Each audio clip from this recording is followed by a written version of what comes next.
시청자 여러분, 특집 인터뷰 준비했습니다. 이재명 대통령 취임한 지 3개월이 지났습니다. 여러분 어떻습니까?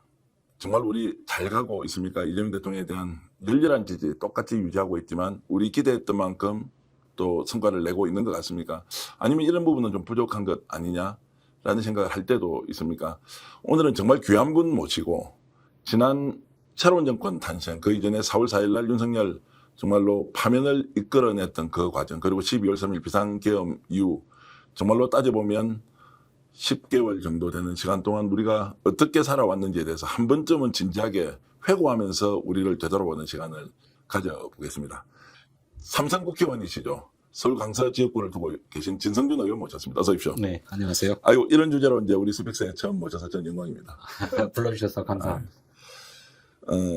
지금 삼선 국회의원이시고 강서의 지역구를 좀 두고 계신 거죠. 네, 강서 을구. 을지역구, 강서구는 이제 그 세명 국회의원이 네, 있고, 갑을병 이렇게 세 개 있고. 선거구가 있습니다. 그리고 이제 을지역구시고 저희들이 있는 이곳이 강서병 지역구인데 그렇습니다. 희한한 일이 벌어졌습니다. 강서 을지역구 국회의원이 민주당 정책위원장을 하셨고 예. 강서병 지역구 국회의원인 한정혜 의원이 이번에 또 정책위원장이 되셨으니까 이웃 지역구에서 정책위원장을 이렇게 연거푸서 하는 아주 특이한 일인데 개인적으로 가깝게 지내시죠? 예, 그렇죠.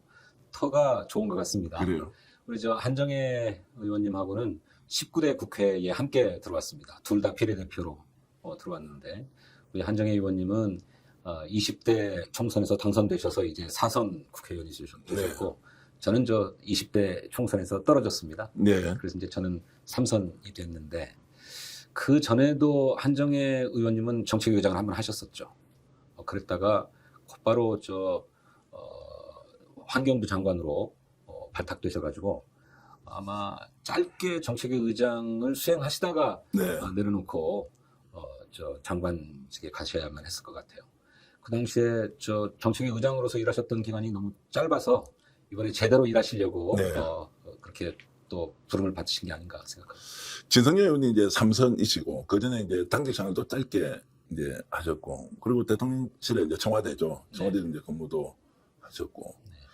근데 왜 3선이면 이제 보통 연배도 지금 이제 60을 향해 가지 않습니까? 네, 그렇습니다. 그러면 서울시장 출마한다 뭐 이렇게 서울지역구 3선 같으면 이렇게 할 것 같은데 예. 그 제 주위 분들이 이렇게 얘기합니다. 엄청나게 자주 봤던 분인데 네. 저분 누구시지? 이렇게 그래요? 얼굴은 굉장히 익은데 네. 잘 모른다는 분이 일단 많으셔서 저도 이제 성풍을 보니까 굉장히 조용하게 의정 활동을 매우 깊이 있게 탐구하면서 전문적으로 이렇게 하시는데 막 대중적으로 이렇게 널리 나와서 활동을 하고 지역 활동을 엄청 하시더라고요. 근데 이제 보통 이제 언론에 적극적으로 나와서 내가 뭐 이런 사람인데 이렇게 잘 안 하시는 것 같더라고요. 이유가 혹시 있습니까? 글쎄요, 뭐 특별한 이유가 있는 건 아닌데, 네. 글쎄요,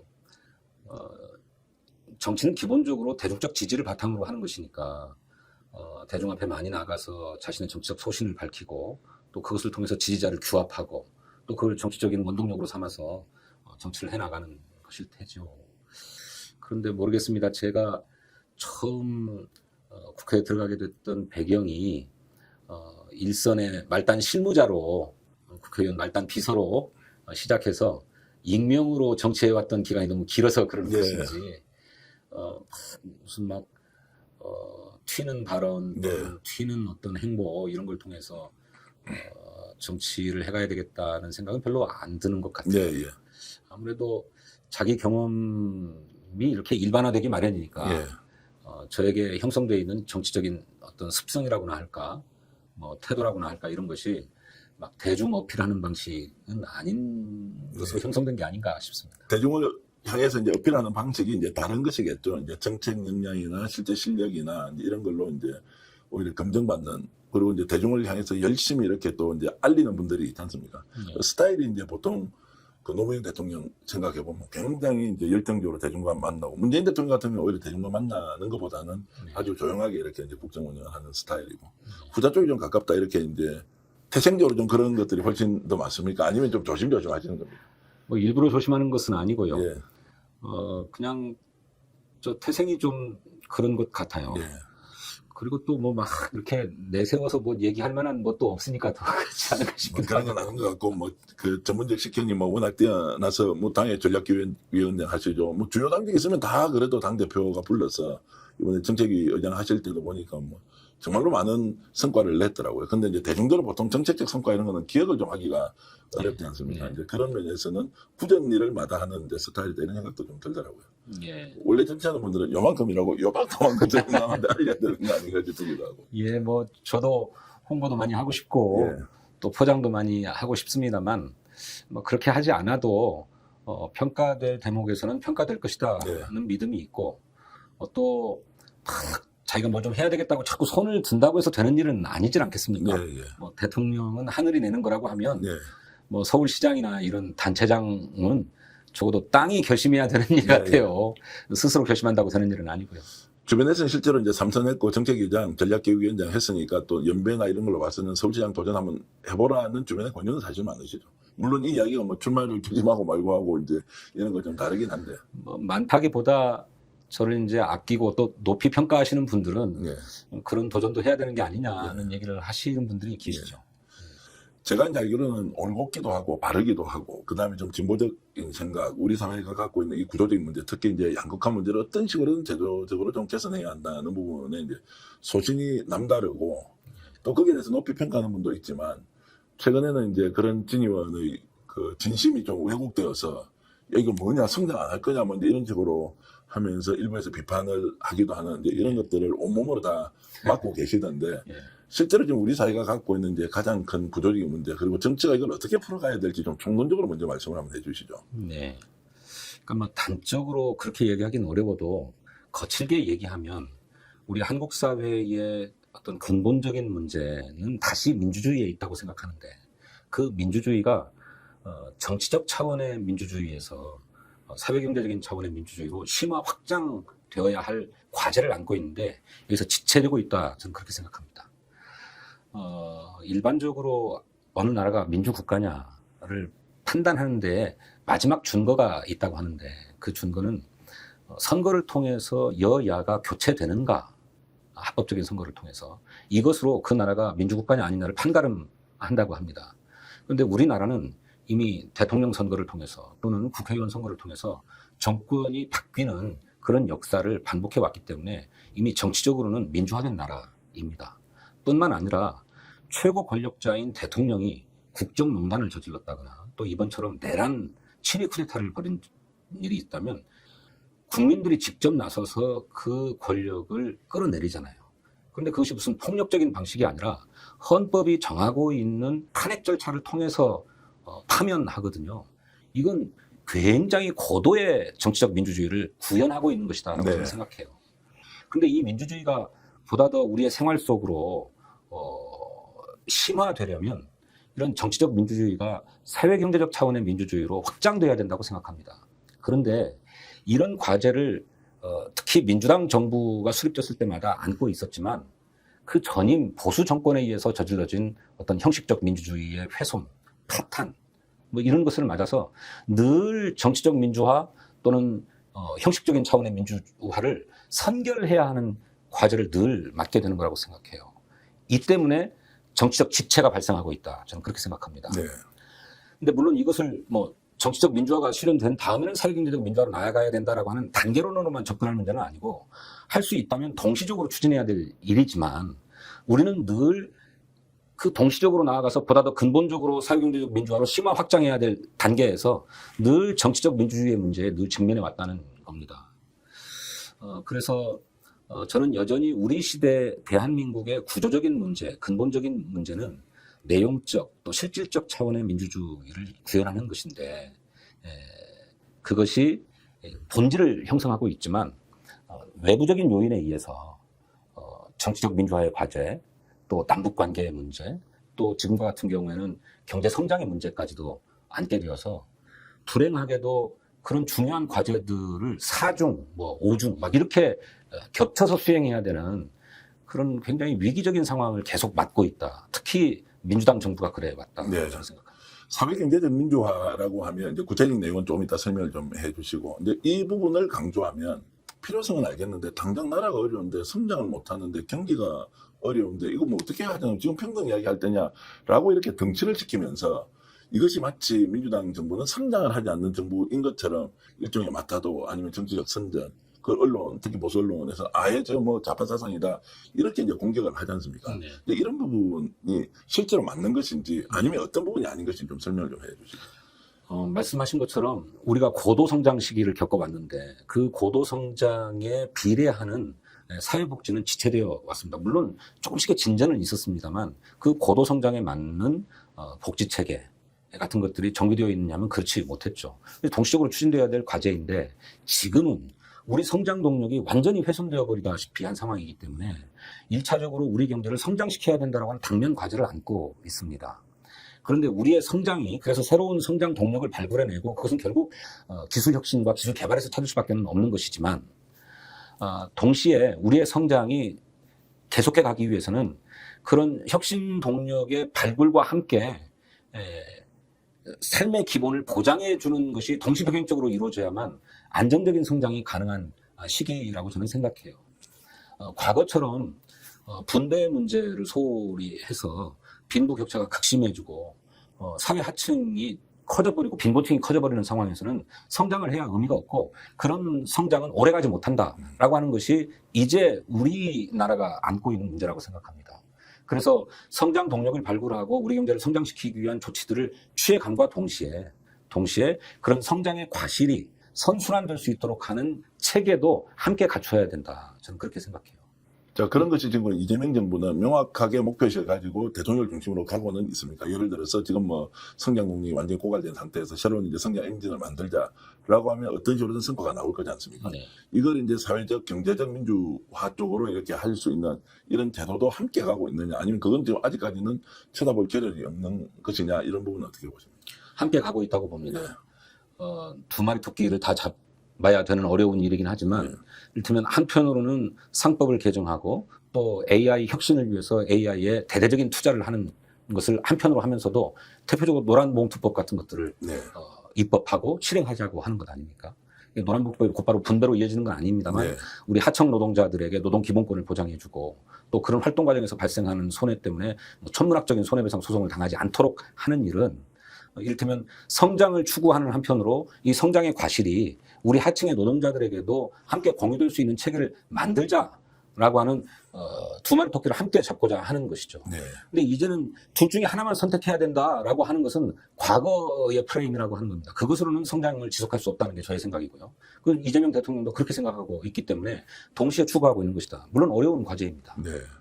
어쨌든 이제 동시에 가고는 있다. 그러나 이제 이게 국민적 지지를 받기는 상대적으로 다수 국민의 지지를 받기는 어려운데 소신 있는 목소리는 진이면 계속 내고 계시더라고요. 그래서 약간 불리한 경우도 있는 것 같고. 네. 특히나 이번에 금융투자세입니까? 지금 그 주식 양도소득세. 주식 양도소득세 관련해서는 예. 들어보니까 그건 당연히 내야 될 세금 같은데 이것도 뭐 제대로 처리가 잘 안 되는 것 같더라고요. 오히려 왜 주식 투자하는 사람한테 부동산으로 가야 될 자금이 주식으로 간다는 것은 이제 산업의 패러다임이 바뀌는 여기서 뭔 세금을 걷느냐. 이러죠. 우리 그러면 잃었던 돈은 다 어떻게 한단 말이냐. 주식은 버는 것만 있는 게 아니라 잃는 사람도 굉장히 많다. 이제 네. 이런 논리를 가지고 실제 내용이 잘 알려지기도 어려운 상황인데 그 부분은 잠깐 설명을 좀 해 주시죠. 그러니까 부동산에 과도하게 몰려 있는 시중의 자금이 주식시장 같은 좀 생산적인 분야로 돌아야 된다고 하는 데는 저희 이견이 없습니다. 저 그렇게 해야 된다고 생각하고 있고요. 그런데 이번 문제는 기왕에 입법되어서 시행을 눈앞에 두고 있었던 금융투자소득세가 예정대로 시행되었으면 일어나지 않았을 문제라고 저는 생각합니다. 그런데 어쨌든 여러 논란 끝에 금융투자소득세를 폐지하게 됐지 않았습니까? 그렇다면 이런 주식투자소득, 자본소득에 대해서 어떻게 과세할 거냐 하는 문제는 우리가 다시 고민해 봐야 될 문제라고 생각해요. 이것이 코스피 5천을 국정과제로 하고 있는 이재명 정부의 목표와 상치되는 게 아니냐라는 말씀을 주시는 분들 계시는데 그 포기하는 게 아닙니다. 저희들이 상법 개정도 하고 또 2차 개정도 하고 또 다른 그 자본시장을 합리화하기 위한 입법 계획도 세우고 있습니다만 우리 주식시장을 활성화해서 코스피 5천을 달성하려고 하는 목표는 목표대로 추진해 나가되 국정과제가 그것만 있는 게 아니잖아요. 네. 우리의 무슨 돌봄, 의료, 교육 이라고 하는 우리 삶의 기본적인 요소들을 튼튼하게 보장하는 기본 사회로 또 나아가야 되겠다라고 하는 국정과제가 또 있지 않습니까? 이런 과제들을 수행하는 데는 그만한 재원이 또 필요한 거죠. 근데 이 재원을 마련하는 것은 다른 수가 없습니다. 국민들에게, 특히 여유 있는 분들에게 세금을 내도록 해서 모두가 함께 잘 사는 세상을 만들자라고 호소하지 않을 수 없죠. 근데 합리적이기로는 금융투자소득세였습니다. 근데 그거는 과거의 손실도 이전해서 상계하도록 했고, 또 종목마다 투자들을 다 하게 되고, 어떤 것은 따기도 하고 어떤 것은 잃기도 하는데, 이런 손익을 통산해가지고 남은 부분에 대해서만 과세하자고 했던 것이었기 때문에 또 뭐 일정 부분은 또 면세를 해줬죠. 면세 5천만 원까지. 예, 예. 그러니까 개미 투자자들에게는 굉장히 유리한 세제였어요. 예. 그런데 그것이 마치 또 주식시장을 훼손하고 주식시장을 망가뜨리는 조치인 것처럼 거세게 반발했기 때문에 당장의 대중적 여론으로 그걸 수용해서 폐지했는데, 그렇다면 그야말로 고액 자산가들, 한 종목에 10억 원 이상을 투자하고 있는 고액 자산가들의 주식 양도소득세는 좀 내도록 하자라고 예. 하는 것이 이번 세제 개편안의 핵심이거든요. 근데 이것마저도 안 된다고 얘기하고 있어요. 두 가지 측면에서 그런 건데, 하나는 그것이 코스피 5천이라고 하는 목표에 부합하는 거냐, 충분하지 않냐라고 하는 문제 제기이고, 또 하나는 같은 얘기이긴 합니다만, 그렇게 그 대주주 기준을 10억으로 하게 되면 연말에 그 대주주 기준을 회피해서 세금을 내지 않기 위해서 투매를 할 거다. 그러면 주가가 떨어질 거고 주식시장이 망가진다라고 하는 우려 때문에 제기되는 거거든요.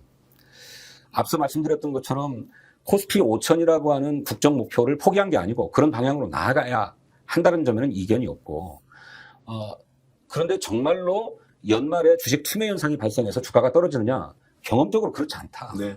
그리고 또 그 개인 투자자들이 세금을 회피하기 위해서 내놓는 매물들을 기관 투자자나 외국인들이 다 매수해서 사실상 주가는 안 떨어지더라라고 하는 것이 경험적 현실이거든요. 그렇다면 이런 점들을 인정해 줘야 되는데 왜곡된 정보로 과도하게 공격하는 측면이 있다고 저는 생각합니다.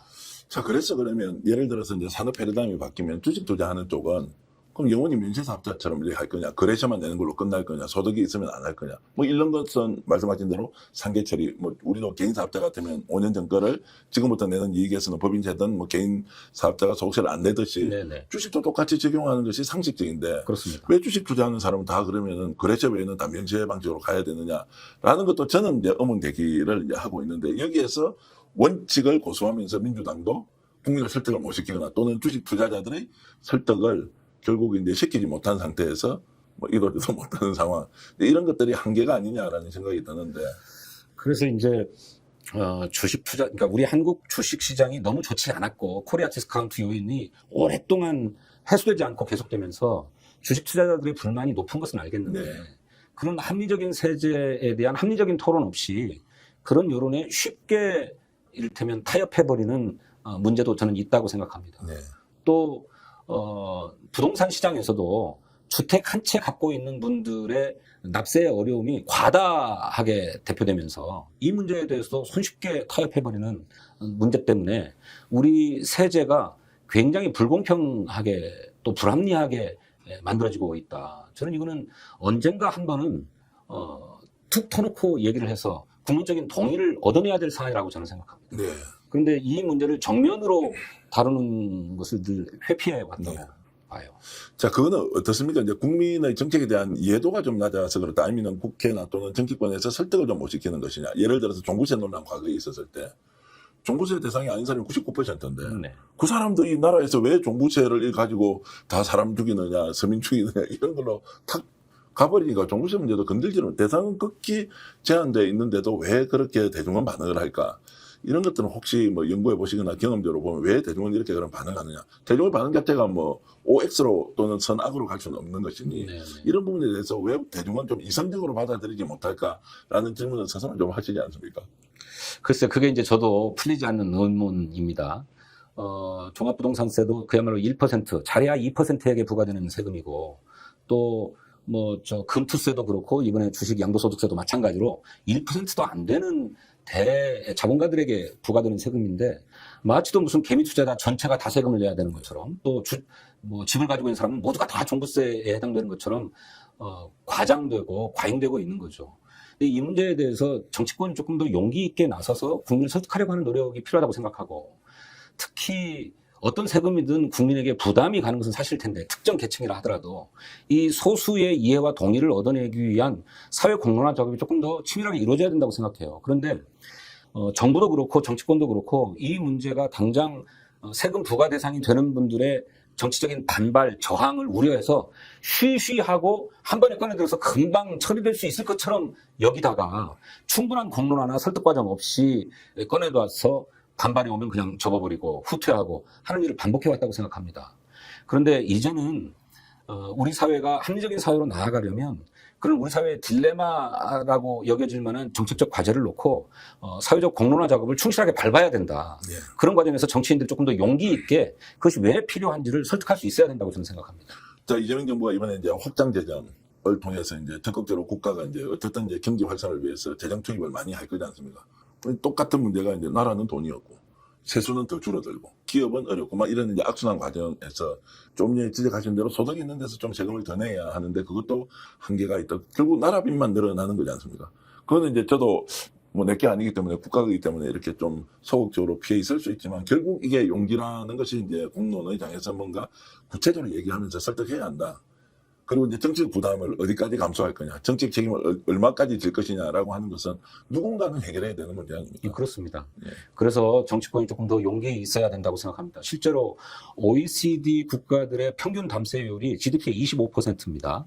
그런데 우리는 문재인 정부 때 22%까지 올라갔다가 지금 17%예요. 네.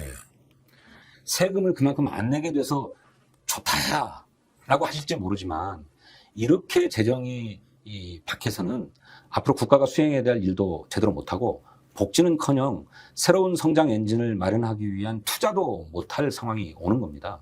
그러면 세금 우선 내지 않기 위해서 그것도 모든 국민에게 부과하자는 게 아니고 읊는 과세의 원칙에 따라서 세금을 부담할 만한 계층이 부담하도록 하자. 여유 있는 분들에게 부담하도록 하자라고 하는 것인데 이거를 하지 못해서 우리 경제의 지속 가능성이나 우리 재정의 지속 가능성 자체가 망가져 버린다면 그거는 국정을 책임지는 정치인으로서의 책임 있는 자세가 아니라고 저는 생각해요. 자, 지금 확장 재정으로 가고 있는 이제 이재명 정부 2026년도 이제 예산안이 이제 대체로 지금 나오고 있는데 이제 이러면 결국은 성장을 통해서 세수를 더 많이 이제 만들어내야 이제 이렇게 해서 이제 소위 말하는 이제 그 마이너스를 좀 메꿀 수 있는데 그런 건 해낼 것 같습니까? 어떻습니까, 지금? 성장 엔진을 만들고 그것을 통해서 우리 경제를 성장시키고자 합니다만 그 효과가 금방 나타나겠는가 하는 네. 생각은 있습니다. 못해도 한 3년, 5년, 어쩌면 이재명 정부 임기 내내에는 계속 투자만 하다가 그 이후 정권에서야 그 투자의 성과가 나타날 수 있는 게 아니겠나. 네. 그래서 어쩌면 이재명 정부는 성장의 기반을 마련하거나 성장의 씨앗을 뿌려놓는 것에 머물고 그 뒤에 과실을 생각해야 되지 않겠나 하는 생각이 들 정도로 우리 경제 성장 동력이 완전히 훼손된 상태입니다. 구체적으로 어느 정도 훼손된 상태입니까? 지금 보시기에는. 지금 보니까 7월달, 8월달 우리 수출이 상당히 늘었다고 합니다. 뭐 관세 협상 뭐 이런 문제가 모두 불투명하고 대외적인 환경이 좋지 않은 상황에서도 수출이 느는 핵심적인 이유는 반도체 수출 때문에 그렇다고 하는 것인데 이 반도체를 빼고는 그러면 우리가 수출을 이렇다 하게 할 수 있는 분야가 뭐가 있는가? 없는 거죠. 그런데 이 반도체조차도 대만, 중국 뭐 이런 데에 의해서 거의 막 다 따라잡혀 오고 있는 그런 상황이라는 것 아닙니까? 그러니 새롭게 우리 경제를 떠받쳐 나갈 동력들을 마련해야 되는데 이 동력에 대한 투자가 지난 윤석열 정권 3년 동안 전혀 이루어지지 않았습니다. 오히려 주요한 미래 선진 기술에서는 거의 중국에 다 따라잡혀가지고 어떤 것은 중국을 못 따라갈 정도. 대표적으로 AI가 그런 것 아닙니까? 앞으로는 AI가 없이는 우리 산업활동이 거의 불가능한 상황으로 온다고 하는데 그 AI에서마저도 중국에 추월당해버린 상황이죠. 그러니까 이것이 앞으로 우리의 먹거리가 될 거다, 우리 경제를 떠받쳐 나갈 중심 동력이 될 것이다 라고 할 만한 게 없는 상황이에요. 그래서 우리가 선택적으로 그래도 그나마 경쟁력이 있다고 생각되는 분야들을 발굴해서 거기에 집중 투자를 할 수밖에 없는 그런 상황인데 이것이 투자한다고 금방 그 갭이 메꿔지겠는가. 투자액의 절대 규모에서 미국이나 중국을 따라갈 수가 없지 않습니까? 비중은 높아도. 그러니까 낙관할 수만은 없지요. 네. 하지만 우리가 과거에 그렇게 따라잡아 왔던 전례가 있기 때문에 지금이라도 투자를 해서 어느 한 군데에서라도 승부수를 찾아야 된다 이렇게 생각하는 거죠. 이재명 대통령은 5년 동안 투자만 하고 그 다음 정부의 과실을 따는 것은 인정하겠지만 그래도 이 정부에서 성과를 엄청 내려고 노력할 것이다. 라고 이제 좀 생각이 들긴 하고요. 예, 그렇게 할 수밖에 없죠. 그래야 되고. 해야 또 예. 평가를 받고 그렇죠. 또 재신임을 이제 받는 문제가 뭐 지방선거든 총선이든 이어지지 않습니까? 네. 자, 그런 면에서 지금 이재명 대통령이 이제 경제 전반을 주도적으로 국가가 할 일, 기업이 할 일 이렇게 잘 나눠서 이제 가는 것 같은데 실제로 좀 우려하셨던 대로 5년 동안 정말로 투자만 하고 이게 과실이나 성과가 국민들에게 체감할 수 없다라고 하면 참기도 좀 어려울 것 같은데. 그래서 그렇게 민간 또 기업, 과학기술 분야의 투자와 함께 저는 공공부문에서 일자리를 만들어내는 일도 중요하다고 생각합니다.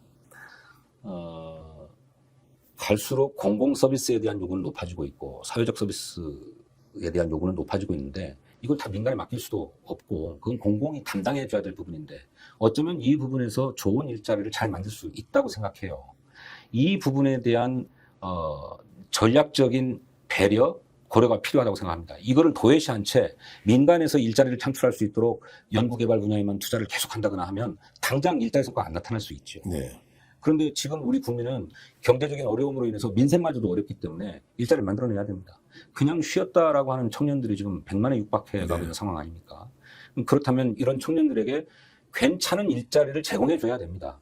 그러자면 공공부문에서 일자리를 만들어내는 일을 적극적으로 고민해야 되고 또 하나는 중소기업들의 경우 지원해서 대기업과 큰 차이가 없는 보수체계를 만들어낼 수 있어야 된다고 생각합니다.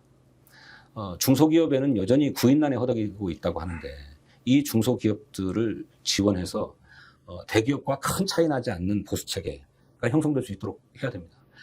그러고도 영 저희가 안 되는 데는 불가피하게 외국인 노동자들도 써서 경제를 돌려가야 되지만 아까 말씀드렸던 것처럼 일자리를 만드는 일이 그런 투자의 성과를 공유하는 데 굉장히 중요한 일이고 그러자면 민간 부문에서 일자리를 창출해야 되지만 당장에 그것이 가시적인 성과를 내기 어렵다면 공공 부문에서 일자리를 만들어내기 위한 노력을 의도적으로 기울여야 된다. 저는 그렇게 생각합니다. 그러니까 국가 주도적인 재정 투자 또는 이제 일자리 만들기 이런 거를 물론 이제 야당과 협의는 하고 논의하고 합의하면 좋지만 이게 정말로 절박하고 절실하면 실제로 국힘 같은 경우에는 파트너십을 지금 갖기가 구조적으로 어렵지 않습니까? 그러면 오히려 속도라도 빨리 해서 성과가 좀 더 나오게 민주당 주도로 당정이 굉장히 빠르게 치고 나가자. 이렇게 해서 책임 정치를 하겠다고 결심을 하면 좌고우면하지 말고 이런 부분을 과감하게 밀고 가자라고 하는 것은 아까 말씀하셨던 논의를 뭔가 정치인들이 좀 더 용기 있게 해야 되는 것처럼 아예 그냥 원팀으로 가자 우리는 이렇게 하면 좀 효율성이 더 생기지 않나요? 예, 뭐 그럴 태세도 되어 있고 준비도 되어 있는데 예. 아까 말씀드렸던 것처럼 우리는 복합적인 과제들을 안고 있습니다. 예. 그런 민생 경제 분야의 정책들뿐만 아니라 훼손된 민주주의 내란 세력들을 청산하는 작업도 또 동시에 갖고 있거든요. 그런데 우리 당의 방점은 여기에 가 있는 것 같아요. 예. 내란 세력 청산에. 예. 이것도 뒷순으로 미뤄둘 과제는 아니죠. 동시에 해야 될 일인데 이 민생 경제를 챙기는 일은 그러면 대통령과 정부가 좀 중심적으로 했으면 좋겠다. 당은 내란 청산을 통해서 민주주의를 공고하는 일에 조금 더 방점을 두겠다. 이런 역할 분담을 지도부 사이에서 하고 있는 게 아닌가 싶습니다. 지금 어떻습니까? 이제 정권이 바뀐 지가 이제 내란으로 출발하면 지금 9개월이 지났고 정권 출범은 이제 3개월 정도 지금 지났는데 체감은 하십니까? 확실히 대한민국이 그 이전과 그 이유가 바뀌었다라는 것은 정치인으로서 지금 3선 정도 하셨으면 확실히 좀 바뀌었다. 아니면 사람만 바뀌었다. 내용도 바뀌었다. 그러나 내용은 기대만큼은 안 바뀌었지만 어쨌든 정권은 이제 민주정부가 안정적으로 들어선 것 아니냐라고 여러 가지 이제 기준과 관점으로 보실 수 있을 것 같은데 제가 약간 내성이 생겨서 요즘 이제 처음엔 너무너무 좋아서 매일 울어도 기분이 좋더라고요. 이재명 정부의 단식 자체만으로 우리가 이제 해낸 것 같았는데 네. 이게 이제 3개월 정도 지나니까 야 이거 우리는 정말 잘 가고 있느냐 네. 제대로 하고 있어 원래 우리가 바라던 나라가 이런 것이었나라는 일종 이제 책임의 주체로서 느끼는 이런 부분이 이제 현장에서 집권여당의 정책 요장을 하셨으니까 지금 전반적인 소회는 어떻습니까? 저는 국정 운영의 양태와 방식은 확실히 변화를 체감할 수 있다고 생각합니다. 대통령이 누구보다도 현장의 목소리 또 정부 운영상에 나타나는 문제들을 신속하게 처리하고 있지 않습니까? 그런 점에 있어서 저는 우리 국민들이 효능감을 느끼고 있다고 생각합니다. 그리고 그것이 이재명 대통령에 대한 지지율의 근거가 되고 있다고 생각하고요. 근데 다만 그런 국정 운영의 양태와 방식이 구체적인 제도로 확립되고 우리 생활에 체감되게끔 하는 데는 시간이 필요할 수밖에 없다. 더구나 그 사상 최악의 경제 상황에 대해서 내란 세력의 바로도 여전히 있어서 이 두 가지 문제를 동시에 해결해야 되는 과제를 안고 있기 때문에 이거 체감시키기가 쉽지 않은 것 같아요. 한편으로는 특검이 열심히 수사를 하고 있지만 무슨 내란의 주요 종사자들이 그냥 구속되지 않고 풀려난다든지 뭐 이런 일들이 계속되고 있고, 또 한편으로는 경제 성장에 투자를 많이 해야 되지만 또 한편으로 미국의 관세 협상 때문에 당장의 우리 어려움은 지속되고 있는 거잖아요. 그러니까 이런 것을 정권 교체를 내 생활에 체감하기에는 조금 시간이 필요한 것 같습니다. 네. 그렇기 때문에 말씀하신 것처럼 우리가 진짜 지금 잘 가고 있는 건가, 이렇게 돌아보게도 되는 것이겠지만 지금 그 질문을 하기에는 조금 이른 시기가 네. 아닌가. 또 우리가 안고 있는 과제가 너무 크고 복합적이지 않은가, 저는 그렇게 생각합니다. 한덕수의 이제 불구속 기소는 이제 두 가지 면에서 영장실질심사 과정에서 이거를 지금 기각을 했다라는 것도 아주 특이하고, 네. 영장 제출도 하지 않고 그냥 바로 기소를 해버렸다는 것은 더욱더 놀랍고, 그러면 주요 임무 종사자냐 공범이냐 아니면 이제 방조범까지 내려갔는데 결국 한덕수는 살아나겠네. 그럼 본인 역할이 없었던 거야? 그럼 우리가 잘못 알고 있었는데, 이런 이제 근본적인 질문이, 내란 특검은 그러면 정말로 잘하고 국민을 위해서 공략해 가고 있는 거냐, 뭐 이런 생각까지 이제 드니까, 오히려 민주당이나 또는 뭐 법무부, 뭐 법무부가 직접 이제 관장할 수는 없지만, 이거 내란 세력 통칭은 그러면 제대로 되는 것이냐라는 또 이제 질문이 자연스럽게 생겨서, 야, 이런 부분이 진짜 나라가 제대로 가고 있다. 뭐 총론은 이해. 근데 강론에 가서는 이런 부분에 대해서는 어디 가서 따져야 되지. 예전에는 윤석열을 맞대서 싸우면 되는데 요즘 어디다가 비판하기 되게 어려운 거 아시죠? 그렇죠. 이제 그래서 이제 사법개혁의 과제도 제출되고 있는 것 같고, 네. 또 한편으로는 그 내란 특별 재판부가 필요한 게 아니냐 이런 얘기도 이제 올라오는 것 같은데, 저는 뭐 단적인 문제이긴 하지만 너무 그렇게 볼 필요는 없다고 생각해요. 지금 불구속 수사의 원칙이라고 하는 인권의 큰 원칙, 이게 사법부에 의해서 강조되고 있는 상황인 거잖아요. 그것도 알고 보면 이제 민주당에서 원래 이제 정말로 국민들을 위해서 인권 뭐 이런 거 강조하면서 불구속 재판을 또 그렇죠. 당연히 추진을 해봤지 않습니까? 민주당만의 문제는 아니고 그게 헌법상의 원칙이기도 예, 예, 하죠. 예, 예. 그런데 우리 헌정 질서를 부정하고 내란을 일으키려고 한 세력에까지 불구속 수사의 원칙이라고 하는 것이 지켜져야 되는 것인가 하는 의문이 있는 거잖아요. 국민들이 다 거기에 지금 이제 막 흥분하고 있는 거예요. 그렇죠. 그보다 훨씬 못한 범죄 혐의자들도 다 구속되는 마당에. 그러니까 그런 어떤 국민의 법감정과 법적 원칙 사이의 균형 감각이 우리 사법부에도 필요하다고 생각해요. 그런데 우리 사법부가 독립재판부잖아요. 어떤 판사는 불구속 수사 원칙에 더 강조점을 두는 분도 있을 거고, 어떤 분들은 그것이 원칙이긴 하지만 이 내란 문제에 있어서만큼 그럴 수 없다라고 보는 분도 있을 것 같아요. 그러니까 그건 개별 판사들의 문제이지 우리 사법 시스템의 문제는 아니라고 저는 생각하고 있습니다. 내란 특별재판부는 아직은 조금 논의를 하기 이르다고 이렇게 보시면 가면, 이것도 공론의 장에서 뭐 두 가지 의미입니다. 하나는 압박의 수단으로, 하나는 정말로 안 되면 이렇게 가서 그냥 전문재판부에서 결정하고 정리를 해야 한다. 그게 오히려 국가 발전에 필요하다. 이런 부분에 대해서는 혹시 정해진 의견이 있으신가요? 저 개인적으로는 법원이 이 문제에 대해서는 성찰할 필요가 있다고 생각합니다. 네. 지금 지규현 판사를 중심으로 한 재판부가 내란 사태의 중대성을 제대로 인식하지 못한 채 그간의 재판의 행태에서 납득할 수 없는 재판 운영들을 해왔거든요. 이 부분에 대해서 대법원 차원에서 분명한 경고와 성찰이 있어야 된다고 생각합니다. 그게 수행되면 구태여 특별재판부까지 필요한가? 저는 그렇게 생각해요. 네.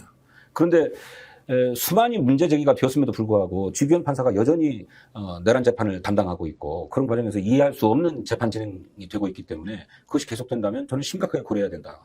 그래서 박찬대 이제 원내대표, 지난번 이제 당대표 후보가 이걸 이제 발의를 일단 했지 않습니까? 네. 이 부분은 실제로 이제 공론의 장에서 좀 다루어지긴 하겠습니까? 민주당 내부 분위기로 보면 어떻습니까? 저희 당의 법제사법위원들은 내란 특별재판부가 필요하다는데 공감을 하고 있습니다. 네. 그동안에 법사위에서 법원 행정처 등을 불러서 납득할 수 없는 지규현 재판부의 행태들을 많이 지적해왔는데, 더구나 개인적으로는 무슨 어디 룸사롱에 가서 접대도 받았다는 것 아닙니까? 더구나 피의자에게. 그러면 그것에 대해서는 응당한 법원 내에 징계 조치가 있어야 되는데 아직까지 이루어지지 않고 있거든요. 그러니 이 문제를 전담하고 있는 법사위원들은 내란 특별재판부가 필요하다는데 공감이 훨씬 큰 것 같습니다.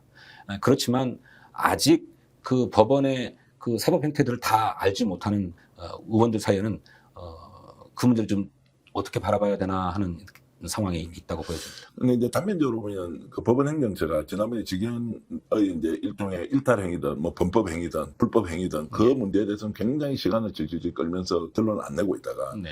내란 특별재판부 하니까 하루도 지나지 않아서 이거 사법권의 독립성을 침해하는 것이다라고 바로 이제 이렇게 견해를 내는 것. 이것도 저는 일반 국민의 감정으로 야, 저 사람들 특이하다. 자기들 문제에 대해서는 저렇게 민감하게 하면서 실제로 국민들이 이 사람이 어떻게 했는지 내부 감찰에서 결과를 알려달라고 하는 것은 아예 덮고 있다. 네. 직연이 잘못 없으면 잘못 없다고 얘기하면 될 거 아닙니까? 그렇습니다. 그것도 국민들이 판단할 몫이고 네. 잘못이 있으면 징계를 하면 되는데 왜 이것도 하지 않으면서 이 문제는 이렇게 민감하게 반응하느냐. 그것도 좀 비상식적인 생각이 좀 들었습니다. 글쎄요. 그래서 이제 우리 사법부가 국민의 일반 법 감정이나 이런 문제들을 자꾸 이렇게 반추해보려고 하지 않고 그저 사법부 자체의 논리로만 사안에 접근하는 것이 한계를 갖고 있는 거라고 생각합니다. 근데 이 점에 대한 맹성이 필요하다고 생각하고 네.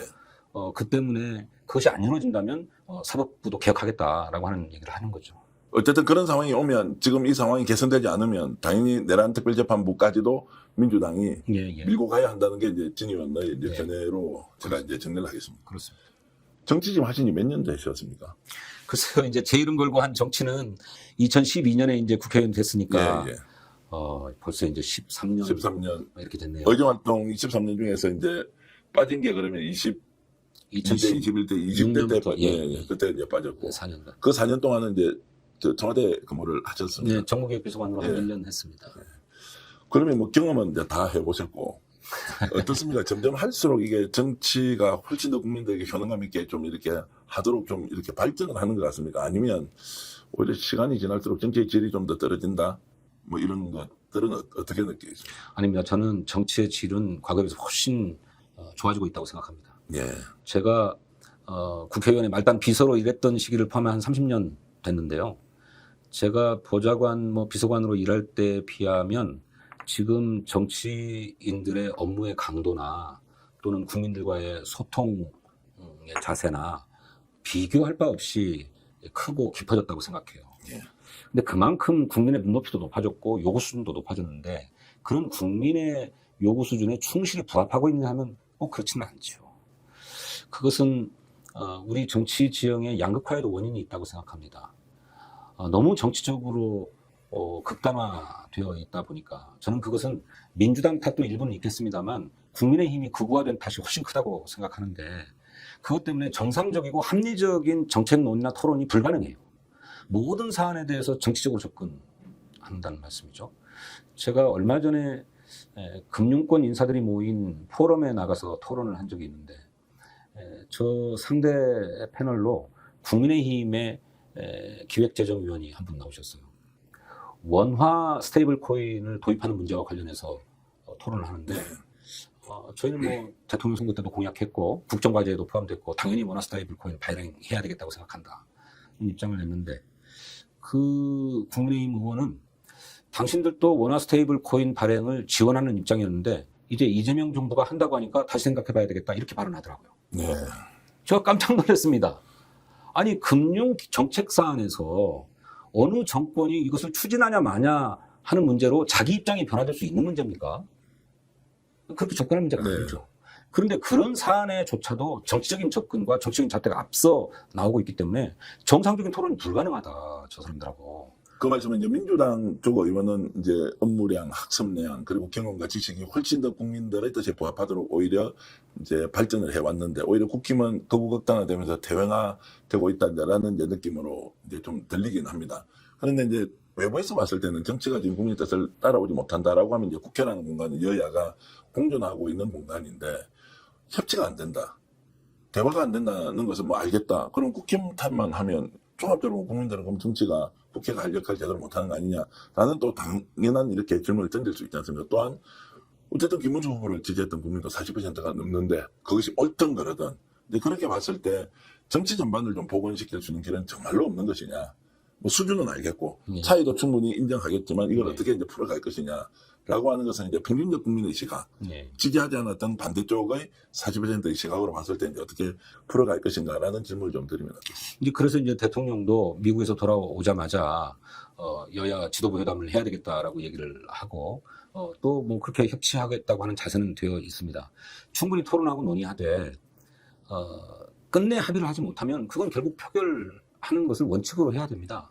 그런데 국회에서의 표결을 의회 독재라고 얘기하면서 국회 개회식에 상복을 입고 나올 정도가 되니까 이게 정상적인 민주적인 의사결정 시스템을 존중하는 것인가 예. 하는 의심이 있는 거죠. 예. 근데 그렇지만 그럼에도 불구하고 그들을 상대로 계속 이야기하고 설득하고 하는 수밖에 다른 수가 없다. 예. 저는 그렇게 생각합니다. 그래서 이제 속도전으로 가야 되는 건 민주당 주도로 당정이 가는 거고 아니면 이제 아닌대로 협치 가능한 거는 이제 부분적으로 또 논의를 하고 뭐 저도 사실 대책 없이 질문 드리는 건데 그 대책이 없다는 것은 예. 워낙 지금 국회라는 공간에서 이루어지고 있는 일이 비상식적인 것이 일반화되어 있으니까 이걸 어떻게 이제 풀어갈 것이냐라고 하는 부분은 이제 집권 여당의 의원으로서 충분히 이제 상황을 잘 파악하시리라고 보고요. 그 약간 다른 질문이긴 한데 50대 후반이시죠. 예. 정치실은 좀 계속 더 좋아지고 있다고 이렇게 말씀하셨는데, 인생의 질도 좀 많이 좋아졌습니까? 이제 학창 시절에는 학생 운동 하다가 특히 이제 진 의원께서는 전북대 총학생회 부회장 하던 예. 시절에 군에 가서 육군교도소에 수감이 됐던 적도 있던데, 네. 인생 전체를 20대 청년 시절부터 지금까지 이렇게 반추해보면 예. 지금이 제일 좋습니까? 아니요, 꼭 그렇지는 않습니다. 글쎄요, 뭐, 잘못 살아왔다는 생각은 하진 않지만, 오히려 젊은 시절로 다시 돌아가면 어떤 삶을 살까 하는 생각도 하죠. 뭐, 나름으로는 치열하게 살아왔다라고는 생각을 하는데, 또 한편으로는, 제가 개인적인 경험을 잠깐 말씀드리면,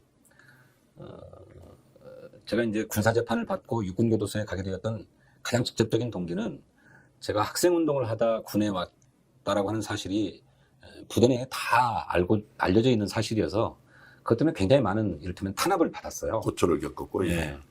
그래서 이 군대가 이래서 되나 해서 이제 뜻맞는 동료들하고 군대가 왜 이렇게 폭력적이고 또 더구나 군사 쿠데타를 일으켰던 군대가 그것을 저항하려고 했던 학생운동에 대해서 이다지도 적대적인가라고 하는 문제를 토론하다가 이제 조직사건으로 엮여서 군사재판을 받았는데요. 군사재판을 받고 사단에서 보통 군사법원 재판을 받고 항소를 하면 고등군사법원에서 재판을 받게 되는데 그렇게 되면 육군교도소로 이감을 가게 되고 계룡대에 있는 군사법원에서 재판을 받습니다. 근데 재판을 받기 위해서 계룡대에 갔더니 우리 군의 지휘부의 규모와 위상이 어마어마하더라고요. 그 뭐 팔각형의 건물로 뭐 아주 훌륭한 대학 캠퍼스 같이 넓은 공간에서 막 별 단 분들이 막 일을 막 하고 있고 이런 모습을 보면서 야, 짱돌 하나 들고 세상을 변혁시키려고 했던 게 너무 무모했구나 하는 성찰도 하게 됐습니다. 그게 아니라 제도와 법률을 점진적으로라도 바꿔가려는 노력이 실질적인 것이구나. 그냥 젊은 혈기로 짱돌 두자고 하는 사람들이 많이 모인다고 해서 네. 바뀌는 게 아니구나 하는 생각을 하게 됐어요. 그래서 이제 결국 제도정치권에 몸담는 계기가 됐는데 그 시절에 치열하게 살았다라고 하는 것은 그 나름으로 지금 제가 정치를 해나가는 동력이기도 하지만 그 시절과 지금을 비교해 보면 그때 열정 못지않게 뭐 나름의 고난을 겪으면서 저 스스로를 돌아보고 성찰하는 계기도 되었다 그렇게 생각합니다. 육군교도소에 얼마나 계셨습니까? 육군교도소에 살았던 기간은 아마 한 3개월인가. 네. 그러니까 수감 시간은 한 3개월 그 당시에 했습니까? 육군교도소에 산 건 그렇고 예. 이제 그렇게 해서 그 앞으로 감옥살이 할 날이 많으면 예. 군대를 전역시켜서 민간 교도소로 넘깁니다. 예, 예. 그렇게 해서 이제 민간 교도소에서 산 것을 토탈하면 3년 6개월 감옥에 살았습니다. 실제로 너무나 고통스러웠을 거 아닙니까? 그 수감 생활이라는 것은 뭐 눈앞이 깜깜했을 거 아닙니까? 뭐 아무것도 안 보이는 거, 그럼 학교로 돌아갈 수 있을지 없을지, 뭐 법학도로 갈 수 있을지 없을지 그런 순간순간을 지낸 걸 다시 이제 되돌아보면 어떻게 그 당시의 상황을 겪었었던 고통을 이렇게 극복을 하신 것 같아요. 글쎄요. 그래서 처음에는 그런 어떤 과거 학생운동 방식에 대한 성찰과 반성 이런 것들로 좀 힘들었죠. 네. 그런데 이제 나중 되면 방법론상의 변화, 좀 더 유연해지고 조금 더 점진적인 변화, 과거에 혁명, 변혁 뭐 이런 걸 꿈꿨다면 이제는 개혁, 뭐 개선 이런 것이 현실적인 방안이 아니겠는가라는 고민을 하면서도 우리 사회의 근본 문제에는 변화가 없다. 이를테면 독재를 극복하고 정치적으로 민주화를 실현해야 되는 문제라든지 또 그 독재의 여파로 발생하는 우리 사회의 빈부의 격차의 문제, 사회 기층 민중의 어떤 생존권을 보장하는 문제, 또 대외적인 관계에 있어서도 상대적인 자주성, 자율성을 높이는 문제, 이런 문제는 우리 사회가 풀어야 될 구조적이고 근본적인 문제다라고 하는 신념에는 변화가 없었습니다. 그리고 어쩌면 그 당시에 그런 신념이 지금 정치활동을 해나가는 동력이 되고 있다고도 저는 생각합니다. 과거 학생운동 또는 뭐 이제 청년 시절에 그런 이제 일종의 과정이 어떤 사람은 정반대로 네. 극우 세력으로 가가지고 예. 막 이렇게 표현되는 분들도 간혹 보지 않습니까? 네. 그런 분들을 보면 어떤 생각이 듭니까? 또는 이제 종북이다, 좌파다, 빨갱이다, 막 이런 이야기를 하는 사람들이 많을 거 아닙니까? 네. 민주운동 이제 네.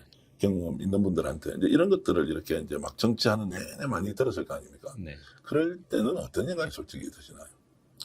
글쎄 이제 뭐 김문수 이런 분들처럼 완전히 극우적인 생각으로 바뀐 분들은 저는 이해하기가 어렵습니다. 예. 모르겠어요. 세상을 어떻게 해석하는 눈이 어떻게 바뀌었는지는 모르겠는데 그 얘기는 자신의 과거를 다 송두리째 부정하는 것이잖아요. 그런데 막상 정치판에 뛰어들면 그 과거를 부정하지는 또 않아요. 마치도 민중을 위해서 헌신했던 과거는 정당했고 이제는 또 그게 세상이 아니니까 또 다른 것을 얘기하는 것처럼 얘기하고 있는데 저는 그건 일관성도 없고 납득하기가 어렵습니다. 이제 저 같은 사람에게도 뭐 간혹 그런 글들이 올라오죠. 뭐 586 운동권 출신이라고 하고 또 과거에 낡은 운동권적 사고에 머물러 있다고도 하고 또 어떤 분들은 뭐 생전 자기 손으로 밥도 못 벌어 먹었던 사람이 운동권 이력팔아서 국회의원 됐다고도 하는데 왜요? 저도 국회의원 비서로 일을 했지만 네. 월급 받아서 생활해 왔던 사람이죠. 근데 저는 이제 과거처럼 무슨 빨갱이다 뭐다 이런 얘기는 없지만 그것의 부드러운 표현은 여전히 가해지고 있다고 생각해요. 그게 낡은 이념에 사로잡혀서라는 표현이에요. 네. 근데 이것은 말을 그렇게 했을 뿐이지 사실은 당신은 빨갱이다, 종북이다 뭐 이런 얘기와 하나도 다를 바 없는 얘기죠. 그 얘기를 좀 부드럽게 표현하는 것일 뿐이라고 생각해요. 근데 그것이 민주당 내의 정치인들이나 또는 민주당의 지지자들한테서 나오는 얘기는 참 견디기 어렵습니다. 제가 금투세 도입을 얘기하거나 또는 부자 감세에 반대하거나 했을 때마다 돌아갔던 얘기가 자본주의를 전혀 이해하지 못하고 낡은 이념에 사로잡혀서 과거 운동권식 이념을 고집한다. 이 얘기거든요. 네. 근데 그 얘기는 이념이란 말로 돌려서 얘기했을 뿐이지 너 빨갱이다 라고 하는 얘기와 하등 다를 바 없는 얘기라고 저는 생각합니다. 그런데 그게 정말 낡은 이념 때문에 그런 얘기를 하는 것인지 우리 사회의 빈부의 격차의 문제 또 그로 인해서 발생하는 사회적인 차별과 배제의 문제는 없어진 것인지 저는 물어봐야 된다고 생각해요. 네. 그런데 민주당의 강령에도 그렇고 또 민주당의 많은 대부분의 국회의원들이 우리 노동자 농민을 비롯한 우리 사회 민중의 생존권의 문제 또는 경제적 권리, 평등한 권리의 문제 이런 문제 다 입으로 얘기하거든요. 근데 막상 이것이 구체적인 정책으로 입법되자고 할 때는 굉장히 타협적입니다. 예. 저는 그것이 민주당의 한계라고 생각해요. 우리 민주주의의 수준이 가면 갈수록 심화되고 확장돼야 되는데 그 심화 확장은 정치적인 차원의 것도 있지만 사회경제적 차원의 것도 있어야 되는 거고 마땅히 이 부분에 조금 더 우리 민주당이 힘을 기울여야 된다고 생각해요. 우리는 독재에 맞서서 정치적 민주화를 실현해온 정당입니다. 김대중 대통령이 군사 독재로부터 사형 선고까지 받아가면서 민주화 투쟁을 하셨던 분 아닙니까? 그 피가 민주당에 흐르는 건 당연하고 따라서 정치적 민주주의에 대단히 예민하고 민감한 것은 사실입니다. 그런데 그것만큼 사회경제적 민주화의 문제도 우리가 예민하게 받아들일 수 있어야 된다. 근데 이 부분에 있어서는 입으로는 머리로는 그게 맞다고 생각하면서도 당장의 저항에는 쉽게 타협해버리더라. 그런데 정치적 민주주의에는 저항이 없냐 하면 그렇지 않잖아요. 극우 세력을 중심으로 해서 보수 세력들이 완강하게 저항하지 않습니까? 이 독재를 청산하고 내란을 청산하자고 하는 데에도 정치적 반대 세력이 있어요. 이것에는 일체의 타협이 없는데 네. 사회경제적 민주화의 문제에 있어서만큼은 늘 타협한단 말이죠. 저는 이게 민주당의 한계다. 의원님과 비슷한 생각을 하는 분들이 좀 있습니까? 아니면 정말로 가뭄에 콩나듯이. 있겠지요. 왜 없겠습니까? 근데 다 그걸 왜 맞아요. 정복론을 향해서 이걸 논쟁을 하면 당장 정부가 선택을 못하는 뭐 한계가 있다 하더라도 지속적으로 문제 제기를 하면서 어떤 부분까지 우리 사회에서 타협을 해낼 것이냐 아니냐라고 하는 것은 누군가 문제 제기를 하지 않으면 결국에는 사회적 불평등이 심화되지 개선되지는 않을 것이다 이렇게 생각할 수밖에 없지 않습니까? 그렇죠. 저도 오늘 말씀 들으면서 참 이런 부분 우리가 놓치고 있구나. 어쩌면 성장의 신화에 다 갇혀서 우리도 그 기득권 안에 이미 들어와 있으니까 그렇지 않은 쪽을 상대적으로 못 보는 거 아니냐. 이거 보라고 해서 민주진보가 있는 것인데 네. 뭐 이런 생각까지 좀 드네요. 외롭겠습니다. 아니요, 저 심정적으로 저의 이런 의견에 동의하시는 분들 많이 있을 거라고 생각해요. 근데 이제 그분들이 여러 가지 이유로 그걸 밖에 피력하지 않을 뿐이죠. 그것이 정부에 부담을 줄 수 있겠다, 또는 당의 지지율이나 이런데 부담이 될 수 있겠다라고 하는 정무적인 판단들 때문에 하고 싶은 말도 꿀꺽 삼키는 경우도 많이 있을 거라고 생각해요. 네. 그런데 저는 뭐 그런 측면도 있을지 모르지만 이런 문제를 내놓고 얘기해야 우리 사회의 문제를 해결해 나가는 계기가 마련된다고 생각해요. 실제로 한 30% 정도 되는 유권자는 정치에 관심이 없죠. 선거에도 참여하지 않습니다. 대통령 선거쯤 돼야 한 75% 네. 정도의 투표를 보이는데 여전히 25%는 무슨 이유에서든지 투표 안 하잖아요. 이분들은 정치에 아무런 기대가 없는 겁니다. 근데 이분들이 이렇게 정치에 기대가 없고, 그건 곧 정치에 기대가 없다는 얘기는 나라에, 국가에 기대가 없다는 얘기가 되는 건데, 이들을 방치해놓고 어떻게 우리 사회가 발전해 갈 수 있겠습니까? 저는 이분들의 목소리를 대변해야 된다고 생각하고, 누군가는 이것을 대변하면 할수록에 정치적 지반이 넓어지는 거라고 저는 생각해요. 그러니 누군가는 이 목소리를 계속 내서 누군가는 우리를 대변해서 그런 목소리를 내는 분도 있구나. 그리고 이런 목소리가 점점 커지면 우리에게도 살 길이 열리겠구나 라고 하는 희망을 줘야 된다고 생각합니다.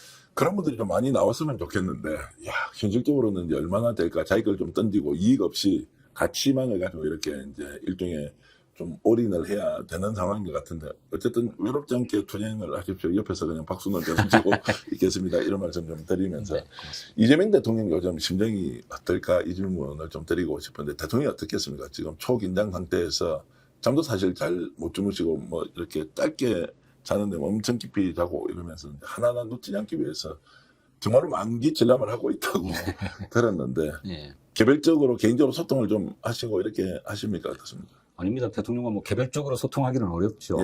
예. 대통령은 뭐 문자 메시지든 무엇이든 하고 싶은 얘기 있으면 하라라고 말씀을 하시는데 뭐 그렇게 개별적으로 자꾸 얘기하는 것이 아니라 시스템 속에서 소화해야 된다고 생각하고요. 네. 대통령은 마음이 급하실 거라고 생각합니다. 정말로 아까 제가 말씀드렸지만 막 사중의 과제를 안고 있어요. 내란도 청산해야죠. 잃어버린 성장 동력도 마련해야죠. 남북 관계도 정상화시켜야 되겠죠. 거기에 국민의 생명과 안전도 책임져야 된단 말이죠. 또 관심 문제는 얼마나 또 큽니까? 관심도 굉장히 크고요. 이런 문제들을 동시다발적으로 다 빈틈없이 챙겨야 되니까, 그리고 그런 가운데서도 국민이 체감토록 해야 된다고 하는 것 때문에 대통령이 굉장히 마음이 급할 거라고 생각해요. 그러니까 당신 표현대로 하루 24시간으로 부족하다, 한 30시간 됐으면 좋겠다, 이런 말씀을 하실 정도 아니겠습니까? 이제 그것이 지속되어서 시스템이 받쳐주지 못하면 그야말로 대통령이 혼자 뛰어다니다가 네. 별 성과도 못 낸 채 주저앉게 될 것이고요.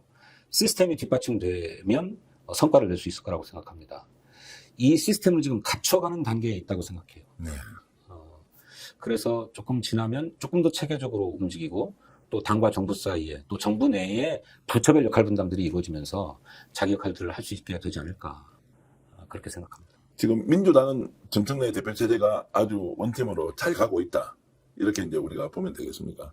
일부에서는 뭐 박찬대 후보가 대표가 됐으면 훨씬 더 원팀이었다. 이렇게 보고, 이번엔 또 정청래 대표가 저렇게 그 검찰 해체와 관련된 이런 논란도 딱 정리하는 거 보니까 오히려 정청래 대표가 잘 됐다. 뭐 이렇게 판단하는 분도 있고 한데, 어쨌든 지금 당정 간에 이렇게 원팀으로 속도를 서로 맞춰서 가는 것은 혹시 국회가 좀 뒤처지는 거, 집권 여당이 조금 늦은 거 아니냐, 아니면 정상적으로 잘 가고 있다. 이 부분은 어떻게 평가하십니까?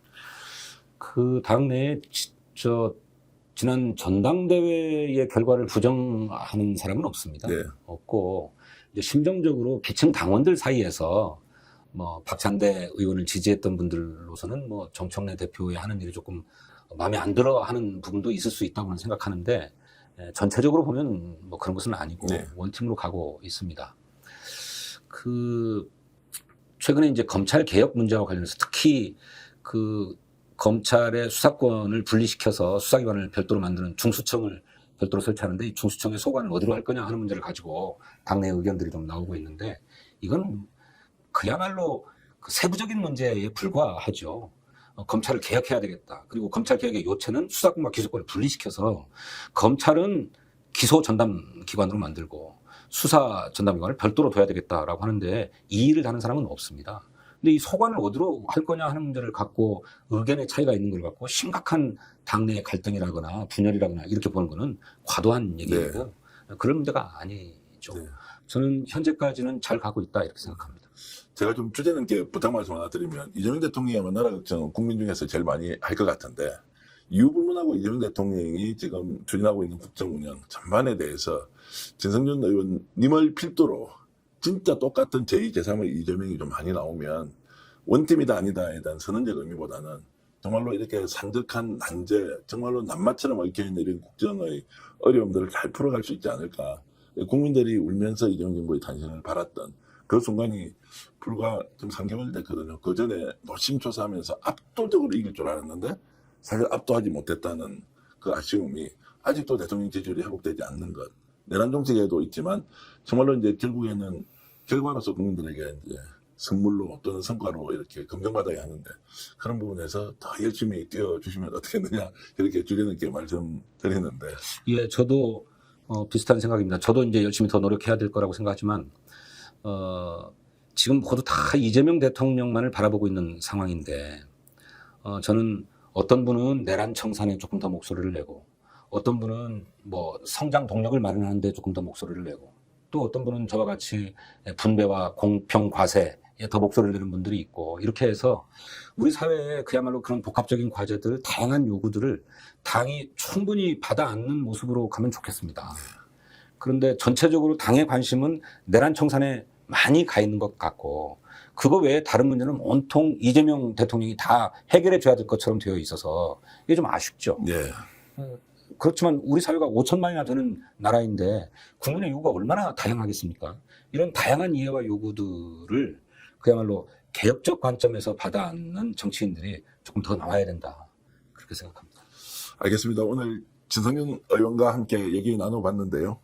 저도 많이 배우고 있습니다. 시간 가는 줄도 몰랐고요. 진성준 의원을 오랫동안 봐왔던 원로 정치인 한 분이 이런 얘기를 하시더라고요. 진심, 진정성 하나는 수십 년 동안 봐왔지만 단 한 번도 흔들린 적이 없다. 수없이 많은 오해와 억측이 본인을 둘러싸고 있을 때도 일관되게 그 상황은 진실이 밝혀질 것이라는 확신을 가지고 뚜벅뚜벅 걸어오는 사람이다. 엄청나게 성과를 내지만 그 성과는 본인의 성과가 아니라 우리 팀의 또는 우리 정당의 성과다. 이렇게 정리하면서 본인 늘 뒷다리에 또는 뒤로 빠져서 겸손의 이런 이제 자세를 유지하고 있더라.